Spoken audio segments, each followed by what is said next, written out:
Hello जी, कैसे हो जी आप सब? मम्मी ऑफ शौर्य प्रताप में आप सबका स्वागत है। आज फिर आप सब लोगों के लिए अच्छी सी शिक्षाप्रद कहानी लेकर आई हूँ, जिसे सुनकर काफ़ी अच्छा महसूस होता है।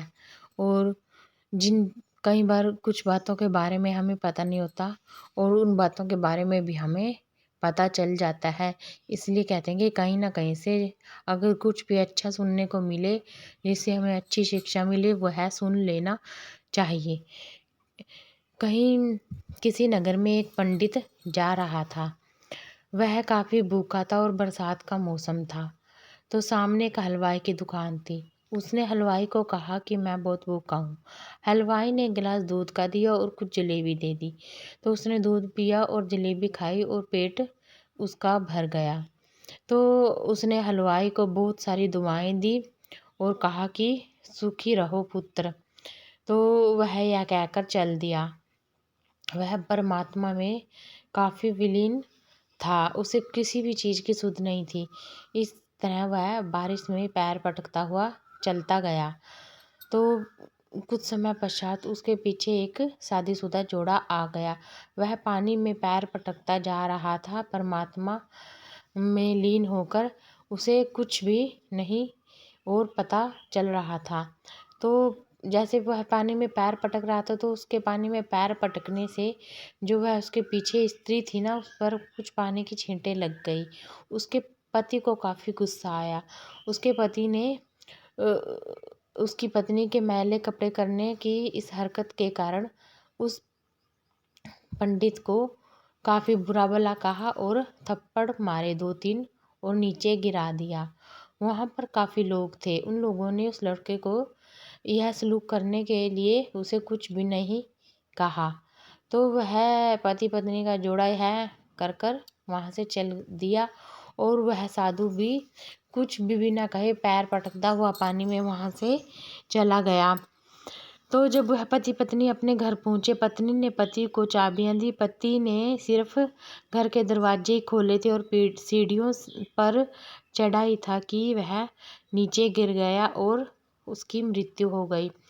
पत्नी चिल्लाने लगी और ज़ोर ज़ोर से रोने लगी। इतने में काफ़ी लोग इकट्ठा हो गए। पत्नी कहने लगी कि मदद करो, लेकिन उसकी मदद कोई भी नहीं कर पाया क्योंकि उसकी मृत्यु हो चुकी थी। तो लोग आपस में काफ़ी खुसर-फुसर कर रहे थे। इतने में वह जो साधु था ना, वहाँ से गुजरा। कुछ लोगों ने कहा कि इस साधु ने ही इसको श्राप दिया है और लोगों ने कहा कि इतनी सी बात पर भी कोई श्राप देता है, छोटी सी गलती पर भी कोई श्राप देता है। तो साधु ने कहा, मैंने इसे कोई भी श्राप नहीं दिया था।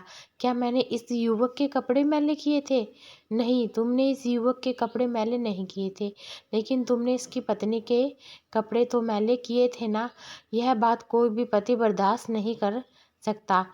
देखिए, जिस तरह इसका पति यह बर्दाश्त नहीं कर पाया, मुझसे भी कोई बहुत ज़्यादा प्यार करता है, जो मेरे साथ भी यह सलूक बर्दाश्त नहीं कर पाया।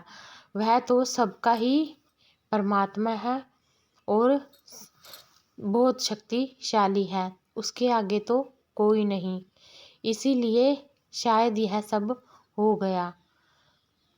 जब उसका यार यह बर्दाश्त नहीं कर पाया, तो मेरा यार भी मुझ पर यह सलूक बर्दाश्त नहीं कर पाया।